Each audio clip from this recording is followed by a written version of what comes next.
দেখুন, এটা শুধুমাত্র বসিরহাট উত্তর বলে কথা নয়। হাড়োয়া, মিনাখা, বাদুড়িয়া সব জায়গাতেই জনজোয়ার দেখা দিচ্ছে।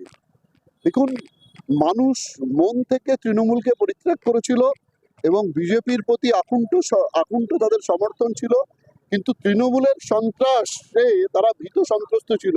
যদি ২১-এর মতো তৃণমূল ওই গণনাটাকে কোনো রকমে ম্যানুপুলেট করে জিতে যায়, তখন যে সন্ত্রাস হবে সেই ভয়ে মানুষ ভোটের আগে এইভাবে স্বতঃস্ফূর্ততা দেখায়নি।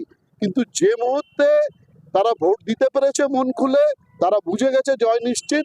আর ৪ তারিখের পর থেকে আমরা যেখানে সভা করছি, যেখানে মিছিল করছি, মানুষের ঢল নামছে।